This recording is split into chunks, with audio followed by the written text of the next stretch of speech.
welcome back to our last day of reading for the week. We've been talking a lot about cause and effect and fantasy. I've had you guys answer some questions for me on day one. Yesterday you were to write me a short story, and today I have another story for you that I'm going to read out of our reading book that you guys don't have with you at home, so you can just listen along with me. I want you guys just to, again, try to listen for the cause and effect in the story, be seeing how this is a fantasy story, and just listening closely to the details. And then you guys are going to answer some questions for me that I included in the email on a separate sheet of paper. So your parents will tell you what the questions are, and you guys can write them down for me on a sheet of paper after I'm done reading. Okay, a bird named Fern. Little Fern was always full of questions. She wanted to know everything in the world. One day, Fern saw something up in the sky. What is that big white boat doing in the sky? She asked herself. I want to find out.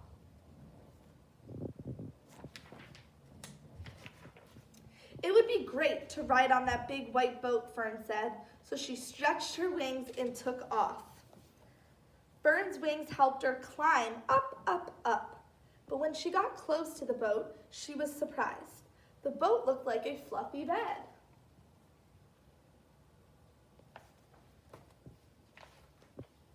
Fern was sleepy and wanted to rest, so she leaped on the bed, but she fell right through it.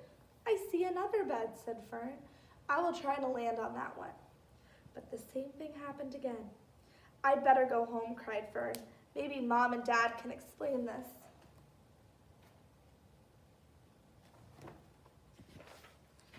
So Fern began to fly home. As she did, the beds turned dark gray. Then it started to rain. Poor Fern was soaked when she got home. Where were you? Asked Mom and Dad. Fern told them all about her trip. First we will dry off, said Mom.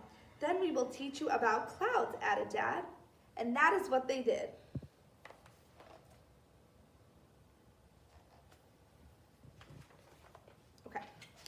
So that is the end of the story. So we're going to talk about some causes and effects that we noticed in that story. So one of the first causes I saw was Fern wanted to ride on the big white boat. Then what happened after that? She stretched her wings and she took off. So because she wanted to ride on what she thought was the big white boat, that was her cause. The effect was she stretched her wings and took off. Okay? Another cause and effect I noticed was, to Fern, the boat looked like a fluffy bed up close. But when she finally got to the cloud, she was surprised. So the cause, the boat looked like a fluffy bed up close, but then the effect was she was surprised because it wasn't actually a big white fluffy boat. The last cause I noticed was it started to rain. The effect, Fern got soaked. So because it rained, the Fern got soaked, okay? So that's another example of cause and effect. So again, to just